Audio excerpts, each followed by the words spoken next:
Hi everyone, I doctor Devika Joby. Skin care through Ayurveda എന്ന ഈ സീരീസിൽ ഇന്ന് ഞാൻ നിങ്ങളുടെ മുന്നിൽ എത്തിയിരിക്കുന്നത് ഒരു ഇൻഫർമേഷനും കൊണ്ടായിട്ടാണ്. പലപ്പോഴും പേഷ്യൻസ് നമ്മളുടെ അടുത്ത് പറയാറുണ്ട്, ഡോക്ടർ ഇതേപോലെ എൻ്റെ സ്കാൽപ്പിൽ താരൻ കാണുന്നുണ്ട്, വെള്ള പൊടി പൊടിയായിട്ട് വരുന്നു, കോംബ് ചെയ്യുമ്പോഴത്തേനും ഡ്രസ്സസിലൊക്കെ ആവുന്നു, എന്നാൽ ഞാൻ എണ്ണ ഉപയോഗിക്കുമ്പോഴത്തേനും ഇത് കൂടുന്നതായിട്ട് തോന്നുന്നു, അതിന് എന്താണ് ചെയ്യാൻ പറ്റുക എന്നൊക്കെ.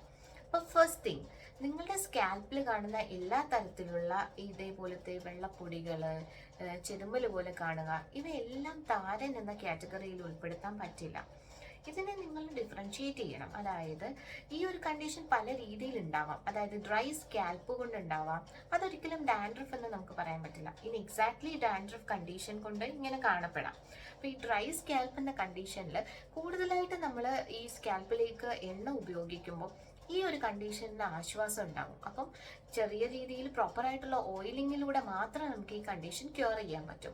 പക്ഷേ ഇനി ഡാൻഡ്രഫിലേക്ക് പോവുകയാണെങ്കിൽ ഡാൻഡ്രഫ് തന്നെ പല കാറ്റഗറീസ് ഉണ്ട്. ഡ്രൈ ആയിട്ടുള്ള ഡാൻഡ്രഫ് ഉണ്ട്, അതല്ലാത്ത ഡാൻഡ്രഫ് ഉണ്ട്. അപ്പം ഡ്രൈ ആയിട്ടുള്ള ഡാൻഡ്രഫിൽ ഈവൻ ഓയിൽ യൂസ് ചെയ്താലും വലിയ പ്രശ്നമില്ല.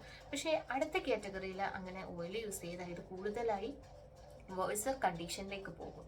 അപ്പം നിങ്ങളുടെ തലയിൽ നിങ്ങൾ എന്തെങ്കിലും ഒരു ഓയിൽ യൂസ് ചെയ്തു, ഈ ഒരു കണ്ടീഷൻ കൂടുതലായിട്ട് വേഴ്സ് ആയിട്ടുണ്ടെങ്കിൽ പ്രോപ്പറായിട്ട് ഒരു ഡോക്ടറിൻ്റെ കൺസൾട്ടേഷനോട് കൂടി നിങ്ങളുടെ ഡയഗ്നോസിസ് എന്താണെന്ന് മനസ്സിലാക്കുക. എന്നിട്ട് നിങ്ങൾ അതിന് വേണ്ടിയിട്ട് ട്രീറ്റ് ചെയ്താലായിരിക്കും ഈ ഒരു കണ്ടീഷൻ നിങ്ങൾക്ക് ഇമ്പ്രൂവ് ചെയ്യാൻ പറ്റുള്ളൂ.